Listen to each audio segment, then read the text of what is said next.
কই গ্লাসের সাইডটা দেখতে পাচ্ছিনি যে? ভালো করে চোখ দিয়ে খোঁজো, দেখো এখানে আছে। এটা তুমি কি করলে? আমার মোবাইলটা ভেঙে দিলা।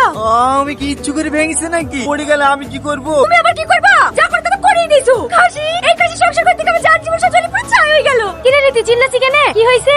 আর বলিসনি, শুধু আমি বলিও সংসার করে যাচ্ছি। অন্য কোনো মেয়ে হলে কবে পেটে পড়তে চলে যেত। এই রীতি বকছি কেন? হাতটা কেটে রক্ত বেরোচ্ছে, মলমটা তো লাগিয়ে দিতে পারি না।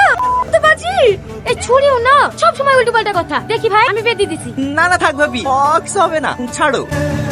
ছুরি ওইভাবে স্বামীকে কেউ বকে? কি করবে বলো ভাবি? বাবার জোর সংসার করতে আর বাবার চোখে ছাড়তে ডাক্তারে বলেই দিয়েছে ওর সমস্যা আছে। ও জীবনেও বাপ হতে পারবে না। অনেকে শুধু শুধু আমার জীবনে নষ্ট করবো কেন বলে দিনি ভাবি? সে তো সবই জানি, ও তোকে একটা কথাই বলবো, তোর মতো স্বামী সবার কপালে জোটে না রে বোন। আমার স্বামীকে দেখ, একটু হুকুম শুনতে দেরি হলে অমনি ধরি ধরি মারি। ওরে ভালো মানুষের লেগে তো ওকে ছেড়ে যেতে পারেনি ভাবি। তাহলে সংসার যেখানে করতেই হবে, ডাক্তারের পরামর্শ নিয়ে একটা বাচ্চা নিলে না। ওর সাথে তোর না সমস্যা, তোর স্বামী এখন কি ইন্ডাকশন ফিন্ডাকশন দিয়ে বাচ্চা হচ্ছে না। ওই তো রাজুর প্রবলেম ছিল বলি রাজুর বউ তো ওইভাবেই বাচ্চা নিল।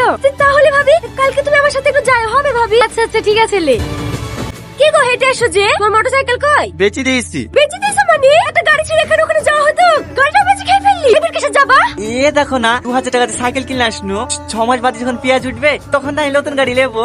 এই লাও ধরো। মোবাইল কোথায় পেলা? ওই গাড়িটা বেচি মোবাইলের এক জোড়া কানে নিয়ে এসছি, দেখো তোমার পছন্দ হয় কি। বলেছো তোমাকে গাড়ি বেচে মোবাইল নিতে, এখন তোমার বাজার যেতে কষ্ট হবে না? ও হয় একটু কষ্ট হলে আমি ম্যানেজ করে নেব, তোমার খুশিতেই আমার খুশি। ঠিক আছে, হাত মুখ ধুয়ে আসো, ভাত খুলছি। আপনি এর আগে আপনার হাজবেন্ডের সঙ্গে এসেছিলেন না? হ্যাঁ ম্যাডাম। এখন আবার কি সমস্যা হচ্ছে? ওই সমস্যা বলতে গেলে ম্যাডাম, ফিন্ডাকশন কিভাবে বাচ্চা লিয়ে হয় না, ওইভাবে বাচ্চা নেবে। আপনি কি কৃত্রিম ভাবে বাচ্চা নেওয়ার কথা বলছেন? হ্যাঁ দেখুন, ওভাবে বাচ্চা নেওয়া হয়। কিন্তু কিন্তু কি ম্যাডাম? সেদিন আমি আপনাকে একটা মিথ্যে কথা বলেছিলাম। আসলে সমস্যাটা আপনার হাজবেন্ডের না, সমস্যাটা আপনার। মানে আমার সমস্যা? হ্যাঁ, আপনি কষ্ট পাবেন বলে আপনার হাজবেন্ডই আপনাকে বলতে নিষেধ করেছিল। আসলে উনি আপনাকে অনেক ভালোবাসেন, উনি চাননি আপনি এই কথাগুলো শুনে কোনো রকম কষ্ট পান। তাই সেদিন সব দোষ উনি নিজের ঘাড়ে নিয়েছেন। সত্যি কথা বলতে এই যুগে এরকম স্বামী পাওয়া সত্যিই খুব ভাগ্যের ব্যাপার।